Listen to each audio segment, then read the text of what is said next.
हाय दोस्तों, good evening. कैसे हैं? आई होप आप लोग बहुत अच्छे होंगे। चलिए स्टार्ट करते हैं एक नया टॉपिक। आज का टॉपिक बहुत इंपॉर्टेंट होगा। जो क्लास 12 के यदि बच्चे हैं तो यह टॉपिक आप लोगों के सबसे ज़्यादा इंपॉर्टेंट होगा, क्योंकि अब यह जो टॉपिक है परीक्षा में कई बार पूछा भी जा चुका है और पूछा भी जाता है। तो खास करके क्लास 12 वाले बच्चे इसको थोड़ा भी स्किप ना करें, वीडियो को लास्ट तक देखिएगा, क्योंकि इस वीडियो में हम लोग इसके बारे में पूरा विस्तार से जानने वाले हैं, जो आप लोग के लिए सबसे इम्पोर्टेंट है। तो वीडियो को थोड़ा भी लेट नहीं करेंगे, तुरंत जल्दी स्टार्ट करते हैं। आइए वीडियो को स्टार्ट करते हैं और देखते हैं कि लिंग संलग्नता क्या होती है, इसकी परिभाषा क्या है और इसको किस प्रकार हम मतलब कि उदाहरण दे करके समझा सकते हैं। ठीक है ना। इसका पहला प्रश्न आपसे पूछा जा सकता है कि जो लिंग संलग्न होता है इसकी परिभाषा क्या होती है, या इससे आप क्या समझते हैं, इसके लक्षण क्या होते हैं और इसका वंशागति क्या होती है, इसको उदाहरण दे करके समझाइए। तो ये प्रश्न आप लेके कहीं ना कहीं इंपॉर्टेंट प्रश्न है, इसीलिए मैं सोचा कि शायद इस प्रश्न पे मैं एक वीडियो बनाऊं ताकि आप लोग को इससे हेल्पफुल हो सके। और इसको अगर यदि आप लोग जान जाते हैं तो समझिएगा कि फिर दोबारा आपको मतलब प्रश्न को देखने की आवश्यकता नहीं पड़ेगी। इसको मैं इतने अच्छे लैंग्वेज समझाऊंगा, इतने आप लोग के लैंग्वेज में समझाऊंगा, ताकि आप लोग एक बार देखिएगा और आप लोग को समझ में आ जाएगा। तो आइए देखते हैं, इसके बारे में समझते हैं। सबसे पहले इसकी परिभाषा हम जानेंगे कि लिंग संलग्न की परिभाषा क्या होती है, क्योंकि हम लोग स्टेप बाय स्टेप इसको लिखेंगे। यदि पूरा मार्क आप चाहते हैं, इस पॉइंट अगर यदि आए, इसका पूरा मार्क आप लेना चाहते हैं, तो आप लोग को स्टेप बाय स्टेप लिखना पड़ेगा। एक बार पूरा लिखेंगे तो नंबर नहीं मिलता है, इस चीज का आप लोग को ध्यान में रखना होगा। तो देखिए, सबसे पहले हमको परिभाषा लिखना होगा। परिभाषा क्या होता है, यानी इसके बारे में हमको बताना होगा किसे कहा जाता है। जो लिंग संलग्न लक्षण उत्पन्न करते हैं, कोई भी लिंग हो, ठीक है ना, वह लिंग संलग्न का क्या करता है, उत्पत्ति करता है, ठीक है ना, उसके लक्षण को बताता है, ठीक है ना। इनकी वंशागति संलग्न, वंशागति अथवा लिंग संलग्नता कहलाती है। एक शब्द में, एक लाइन में जानिए, जो लिंग संलग्न लक्षण को उत्पन्न करते हैं, ठीक है ना, इसकी या इनकी वंशागति संलग्न, वंशागति या अथवा लिंग संलग्नता कहलाता है। एक ही शब्द का इसमें फेर है, सिर्फ लक्षण का। कोई भी जीन अगर लक्षण की उत्पत्ति करता है उसे हम क्या कहते हैं, लिंग संलग्नता के नाम से जानते हैं। अब ये जो लिंग होते हैं अलग अलग हो सकते हैं, इसके जो जीन होते हैं, वो जो लक्षण होते हैं वो अलग हो सकते हैं। अब कौन कौन से हो सकते हैं, 3 प्रकार के हो सकते हैं, 2 प्रकार के, 1 प्रकार के, इनकी जो संख्या है अलग अलग हो सकती है। दूसरी लाइन में देखिए कि इंपॉर्टेंट लाइन है दोस्तों, मनुष्य में इस प्रकार के जीन 120 लगभग पाए जाते हैं। मनुष्य में इस प्रकार के जीन कितने पाए जाते हैं, 120 लगभग के आसपास पाए जाते हैं। एक्यूरेट इसको बताया नहीं गया, इसमें लगभग लगा करके बताया गया। अब इसको थोड़ा सा हम लोग विस्तार से समझते हैं एग्जाम्पल दे करके, ताकि एग्जाम्पल हम लोग देखेंगे और एग्जाम्पल दिए रहेंगे तो हमको बहुत जल्दी याद आता है, ठीक है ना। अब समझिए, जिस मान लीजिए मनुष्य में क्या होता है, कोई भी जीन होता है वही क्या करता है, निर्धारण करता है। जैसे मनुष्य में हम लोग पहले से पढ़ करके आते हैं, इसमें क्या होता है, एक नर होता है और एक मादा होता है, जिसमें एक क्या होता है, एक्स वाई होता है, और एक क्या होता है, डबल एक्स होता है। ये बहुत पहले से हम लोग पढ़ते आ चुके हैं कि इन दोनों में क्या है, ये दोनों क्या है, जीन है, ठीक है ना। अब इनकी संख्या क्या होती है, इसे क्रोमोसोम के नाम से जानते हैं। अब इसकी संख्या क्या होती है, 46 होती है। कितनी होती है, 46। दोनों में समान होती है, दोनों में तो क्रोमोसोम की संख्या समान होती है। लेकिन इसमें क्या होता है, एक चीज आप लोग को बता दें कि यहाँ पर 44 होता है। बदलता कौन है, सिर्फ बदलता यही है जो मादा भाग होता है, इसमें 2 अलग से होता है, तब जाकर क्या होता है, 46 होता है। क्योंकि ये जो 44 होता है वो सेम होता है इसके जैसा, ठीक है ना, इसमें भी सेम होता है। इसीलिए आप लोग देखे होंगे कि मेल और फीमेल जो होते हैं उनकी जो संरचनाएं होती हैं थोड़ा सा ही अलग होता है, बाकी सेम टू सेम जो अंग होते हैं वो पूरा सेम टू सेम मिलते हैं। हाथ उनके भी हाथ, उनके पैर उनके भी पैर, उनके कान, आँख, सब जितने जो अभी अंग होते हैं वो दोनों एकदम जोड़े में होते हैं और समान होते हैं। तो इसीलिए जो इनके क्रोमोसोम होते हैं 44, इनके भी क्रोमोसोम सेम होते हैं, ठीक है ना। अब सिर्फ 2 का ही फेर होता है। अब यहाँ पर जो 2 क्रोमोसोम होते हैं ये अलग होते हैं, ठीक है ना, ये अलग होते हैं। यही परिवर्तन होते हैं कब, सेक्सुअल रिप्रोडक्शन सिस्टम के समय, जब क्या होता है, ये 2 क्रोमोसोम क्या होते हैं, बदल जाते हैं। और यही जब 2 क्रोमोसोम बदलेंगे, इस 2 क्रोमोसोम को हम एक्स ले सकते हैं और एक वाई ले सकते हैं। ये 2 क्रोमोसोम को हम क्या कर सकते हैं, एक्स ले सकते हैं और एक वाई ले सकते हैं। या अगर यदि आपको ये लगे कि ये तो एक्स मान लीजिए नर का है, तो आप इसको आप छोड़ दीजिए, सिंपल से समझिए, डबल एक्स ले लीजिए। ये दोनों क्रोमोसोम क्या है, ये 2 अलग अलग जीन है, ठीक है ना, इनसे प्रभावी हैं। अब इसमें से मान लीजिए कोई एक जीन निकलेगा, तो इसमें से कोई एक जीन निकलेगा। तो अगर मानिए कि यहाँ पर वाई निकला है तो यहाँ पर एक्स निकलेगा। तो इसको हम सीधा कैसे लिख सकते हैं, एक्स और वाई, ये क्या हो गया, एक लड़का का जन्म हो गया। अगर यदि दूसरा अगर यदि प्रभावी जीन निकलता है यहाँ से और यहाँ से एक एक्स निकल गया तो यहाँ पर एक्स और यहाँ पर एक्स, तो ये क्या हो गया, एक लड़की का जन्म हो गया। सेम प्रक्रिया है। अब यही चीज हमको समझना है इसमें लिंग सहलंघन में क्या होती है। आप लोग मनुष्य में भी देखे होंगे कि कभी कभी क्रोमोसोम की संख्या 46 के बदले क्या होती है, 46 के बदले क्या होती है, 47 हो जाती है, ठीक है ना। कभी कभी 46 के बदले क्या होती है, 45 हो जाती है। ये दो प्रक्रिया होती है, आप लोग देखे होंगे।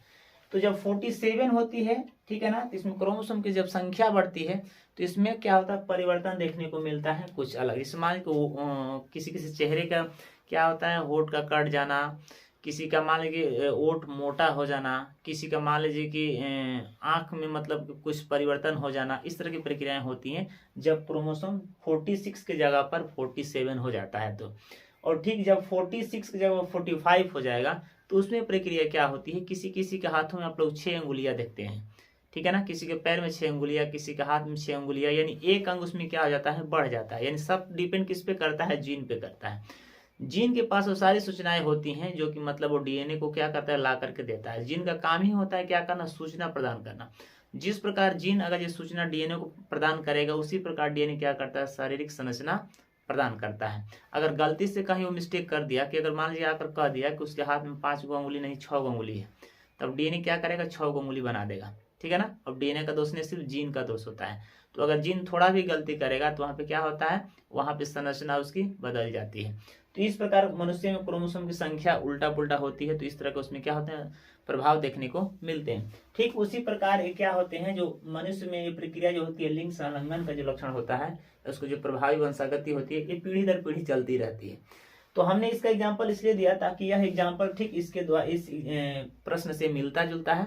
और यह प्रश्न ये इसी से बाध्यत है कि मतलब ये क्रोमोसोम की संख्या जब ज्यादा बढ़ती है तो उसमें क्या प्रक्रिया होती है, और जब क्रोमोसोम की संख्या जब घट जाती है, जिनकी जब संख्या घटती है तो क्या प्रक्रिया होती है, ये चीज को आप लोग को इसमें प्रश्न में पूछा गया, जिसको मैंने यहाँ पर एग्जाम्पल देकर के अच्छा से समझा दिया है। तो आई होप कि ये पॉइंट आपको क्लियर हो गए। आपको ये लाइन लिखना होगा, जितना मैं बताया हूँ सिर्फ एक लाइन ये लक्षण का शब्द याद रखना होगा, बाकी इसको आप लोग रख दीजिएगा और उसके बाद ये आप एग्जाम्पल में दे करके समझा दीजिएगा जो मैंने आपको समझाया है। ये प्रक्रिया हो गई। तो ये चीज आप लोगों को समझ में आ गया, नर मादा इसमें कितने क्रोमोसोम होते हैं, एक्स वाई होता है, ये अगुणित होते हैं, कब गुणित हो जाते हैं, इसमें समजात भी होते हैं, असमजात भी होते हैं, इसमें वो प्रक्रिया होती है। इनके गुणसूत्र, मनुष्य गुणसूत्र में क्या होता है, समजात भी होता है, असमजात भी होता है। समजात का मतलब क्या होता है, वो जो अर्धसूत्री विभाजन हो जाता है। असमजात का मतलब क्या होता है, उसमें समसूत्री विभाजन जब होता है, समसूत्री अर्धसूत्री विभाजन आप लोग सुनते हैं। समसूत्री का मतलब क्या होता है, समान विभाजन करने वाले, ठीक है ना। वह समसूत्री विभाजन किस में होता है, समसूत्री, समसूत्री विभाजन किस में होता है, इसको भी जान लीजिए, समसूत्री विभाजन, ठीक है ना। समसूत्री विभाजन वैसे जीवों में होता है जिसकी कोशिकाएं समान होती है, यानी एक कोषीय जीव होते हैं। जैसे मान लीजिए कि अमीबा हो गया, उसमें क्या होगा, उसी के जैसे संतान उत्पत्ति होना। समसूत्री मतलब समान, जो भी कोशिकाएं उसकी बनेंगी, जो भी नई पीढ़ी आएंगी उसके ही जैसे समान संरचनाएं वाली होंगी। तो अमीबा जो होता है, अमीबा में सिर्फ देखिएगा आप लोग समसूत्री विभाजन होता है, क्योंकि अगर एक शब्द में कहा जाए तो एक कोषीय जीव में होता है, ऐसे याद रखिएगा। समसूत्री विभाजन किस में होता है, एक कोषीय, एक कोषीय में ये क्या होता है, विभाजन होता है, समसूत्री। अर्धसूत्री विभाजन किस में होता है, अर्धसूत्री जो ये पहला हो गया, दूसरा देखिए अर्धसूत्री विभाजन।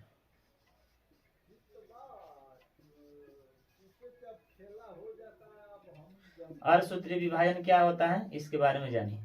अर्धसूत्री विभाजन किस में होता है, यू के बहुकोषीय में होता है।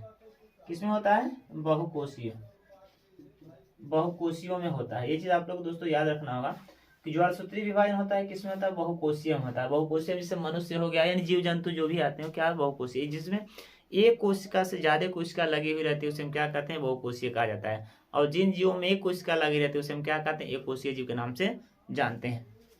ये चीज आप लोग को समझ में आ गया। तो ये प्रक्रिया उसमें होती है जो गुणसूत्रों में परिवर्तन देखने को मिलता है, और इसी परिवर्तन को हम क्या कहते हैं, लिंग सहलंघना का नाम दिया गया है। इसके लक्षण प्रदर्शित करते हैं। जैसे यहाँ पर आपने देखा कि 46 था तब तो सही था, 47 हो गया तो उसने क्या लक्षण प्रदर्शित कर दिया, ठीक है ना। हाँ, ओठ का मोटा हो जाना, ठीक है ना। उसके बाद आंखों में परिवर्तन हो जाना, आंख मतलब भूरा कलर का हो जाना, चेहरा काला हो जाना, ये प्रक्रिया होती है क्या 47। जब जीन की परिवर्तन होती है, क्रोमोसोम की संख्या जब 47 हो जाएगी तो ये आपको लक्षण परिवर्तन करते हैं, ठीक है ना, लक्षण देखने को मिलते हैं। ठीक उसी प्रकार 46 की जगह वो 45 हो जाएगा तो इसमें लक्षण क्या देखने को मिलते हैं, इससे 5 उंगली की जगह पर 6 उंगली हो जाना, ठीक है ना, ओठ साइड से कट जाना, ये प्रक्रियाएं होती है। तो आप लोग इसके लक्षण देखें तो यही कह रहा है कि लिंग संलग्नना में क्या होता है, लक्षण प्रदर्शित करते हैं। जब इनकी संख्या बढ़ती घटती है तो क्या करते हैं, लक्षण प्रदर्शित करते हैं, जो मैंने यहाँ पर आप लोग को एग्जाम्पल देकर के समझाया। अब आइए आगे बढ़ते हैं और देखते हैं कि लिंग संलग्न का प्रकार कितना होता है, ये कितनी प्रकार से हो सकते हैं, इसके बारे में जानते हैं।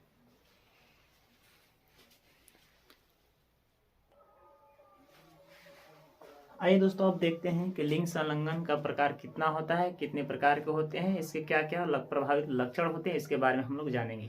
तो आइए देखिए इसको जानते हैं। लिंग संलग्न 3 प्रकार के होते हैं, पहला ये होगा, दूसरा और ये होगा तीसरा। इन 3 प्रकार के लिंग संलग्न होते हैं, इसको आप लोग को ध्यान में रखना होगा अच्छा से, ताकि कभी भी मतलब कि आप लोग ना भूल सके, पेपर में तो अच्छा से एक्सप्लेन कर सके। देखिए पहला एक्स का प्रभावी होता है, ठीक है ना। इसमें जो गुणसूत्र होते हैं क्या होते हैं, एक्स पर क्या होते हैं, यानी एक्स वाले गुणसूत्र पे क्या रहते हैं, एक स्थित रहते हैं और उसको प्रभावित करते हैं। यानी कहने का मतलब इसमें देखिएगा, पुत्रों को केवल माता से ही इसमें होता है, जो भी इसमें जो लक्षण जाते हैं ना इस पुत्र को, इसमें सिर्फ किससे जाते हैं, माता से ही जाते हैं, यानी उसके पिता से नहीं जाते हैं, ठीक है ना। तो पहला इसमें जो पॉइंट होगा, पुत्रों को जो भी गुणसूत्र हैं, जो भी लक्षण जाते हैं, किससे जाते हैं, माता से, यानी उसके माता से ही निकल करके उसमें जाते हैं, जैसे हमने कुछ देर पहले अभी सीखा था, ठीक है ना।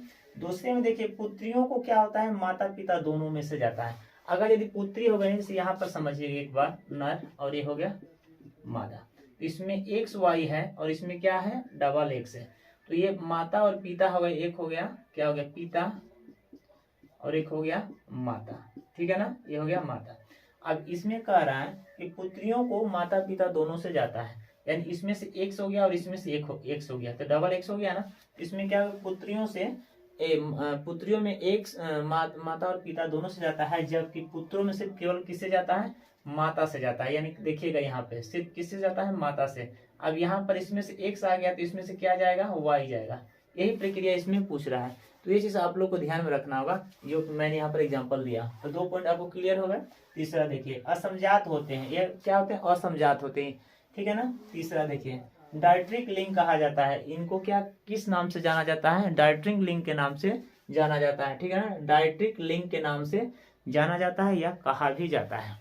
अगला पॉइंट देखिए, जैसे इसमें रतौनी होना, ठीक है ना, इसमें क्या बीमारियां होती हैं, रतौनी होना, उसके बाद बढ़ता होना या हीमोफीलिया की बीमारी होना। हीमोफीलिया की जो बीमारी होती है स्त्रियों में पाई जाती है। रतौनी की बीमारी अक्सर आप लोग देखे होंगे मेल में ही पाई जाती है, फीमेल में बहुत कम पाई जाती है, क्योंकि फीमेल में देखा जाए तो 100 में से कम 100% में से 2% पाया जाता है फीमेल में, ठीक है ना।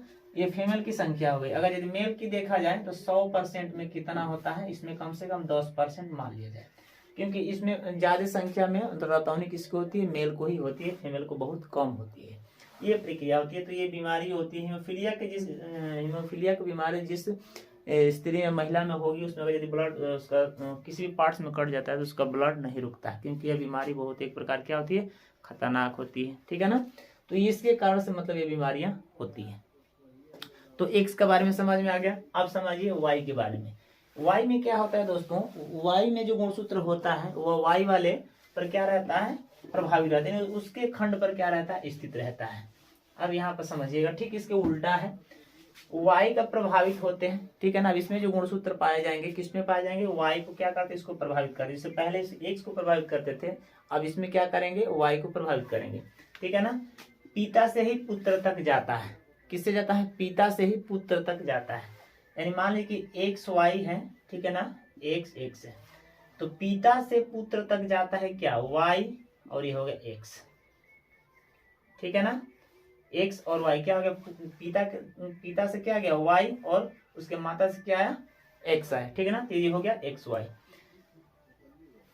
इसको कहते हैं हेलोट्रिक लिंक कहा जाता है। इस प्रक्रिया को जो एक्स वाले गुणसूत्र प्रभावी होते हैं उस वाले जीन को हम क्या कहते हैं, हेलोट्रिक लिंक के नाम से जानते हैं। इसमें क्या बीमारियां होती हैं, आप लोग देखे होंगे, कण पलकों वाली बीमारी, ठीक है ना, हाइपरट्राइकोसिस, हाइपोट्राइकोसिस होती है, कड़पलिका वाली बीमारी होती है, आप लोग इसमें देखे होंगे सांसों की बीमारियां होती हैं। दूसरी बात की कड़पलकों की बीमारी होती है, जो मतलब आँख के जो पलक होते हैं इसमें जो बीमारियां होती हैं, जो मतलब किसी का पलक थोड़ा दूसरे आकार का होना, यानी मोटा हो जाना या थोड़ा तिरछा होना या अलग प्रकार का होना, ये प्रक्रिया होती है हेलोट्रिक जीन के कारण होता है, जो वाई पर क्या रहते हैं, प्रभावित रहते हैं। ऐसे वाले प्रक्रिया में इसको कहा जाता है हेलोट्रिक जीन। ठीक है ना, आइए पीछे समझ में आ गया। आइए आगे देखते हैं। अगला हमारा है एक्स वाई, इन दोनों को एक साथ मिला दिए। ठीक है ना, तो दोनों को जब एक साथ मिला दिए तो दोनों में से एक एक निकल करके जाएंगे, एक्स का भी वाई का भी जाएगा। अब यहाँ पे देखिए एक्स वाई समजात होते हैं, ये दोनों क्या है, एक ही बिरादर के हैं। समजात मतलब क्या, एक ही बिरादर। ठीक है ना, एक के जैसे समान है। दूसरी माने गुणसूत्रों पर स्थित होते हैं। ठीक है ना, ये एक्स और वाई समजात वाले गुणसूत्रों समजात वाले खंडों पे क्या रहते हैं, स्थित रहते हैं, और उसी पे हमेशा क्या रहते हैं, विराजमान भी रहते हैं। दूसरा देखिए पुत्र प्लस पुत्री में समान ऑटोसोमल पाया जाता है।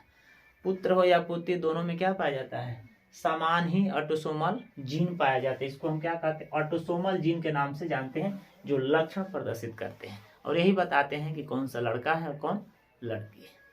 ठीक है, आई होप कि ये चीज आपको पता चल गया और इस समझ में भी आया होगा। अगर यदि समझ में आया है मेरा ये वीडियो तो प्लीज आप लोग वीडियो को लाइक कर लीजिए और चैनल को भी सब्सक्राइब कर लीजिए। ठीक है, तो ये चीज आपको समझ में आ गया। लिंग संलग्न कितने प्रकार के होते हैं, 3 प्रकार के होते हैं, एक्स वाई और एक्स वाई। ठीक है ना, एक बार अलग कर दीजिएगा, एक्स अलग वाई अलग, फिर इन दोनों को एक साथ में रख दीजिएगा, एक्स और वाई, ये 3 प्रकार के होगा। अब इसमें एक प्रश्न और पूछ सकता है दोस्तों कि इसमें जो उदाहरण देना है कि मतलब इसी उदाहरण देकर के समझाइए। ठीक है ना, उदाहरण देकर के समझाना होता है। इसमें कौन कौन से उदाहरण देंगे, अगर 1 या 2 जो भी उदाहरण आपको देना होगा इसके बारे में हम लोग समझते हैं। थोड़ा सा यहाँ पर ही समझ लीजिएगा। जैसे यहाँ पर हमने देखा था बड़ता का अर्थ क्या होता है, इसमें अपना रंग पहचान नहीं पाते। इस मान लें कि जो अंधा व्यक्ति जो होता है उसको क्या पता चलेगा कौन मतलब कि रंगहीन है, कौन सा क्या है। अगर कौन अनाथ व्यक्ति को ला करके रखिएगा और उसको देखिए, उससे कहिएगा कि कौन सा कलर है, तो बता पाएगा? आप बताइए, तो खुद ही पहले से आना है तो कहाँ से बता पाएगा काला है ना गोरा है कैसा है, तो उसको तो पहले से पता नहीं चलेगा। तो इसीलिए कहा गया कि बंटता में क्या होता है कि रंग को पहचानना मुश्किल होता है, क्योंकि वो रंग को नहीं पहचान सकते, क्योंकि उसको देख ही नहीं पाते। तो देख ही नहीं पाएंगे तो फिर पहचानेंगे कैसे। और एक होता है कि वो देखने को देखता है लेकिन स्पष्ट नहीं कर पाता है कि मतलब वही हरा है कि वही लाल है।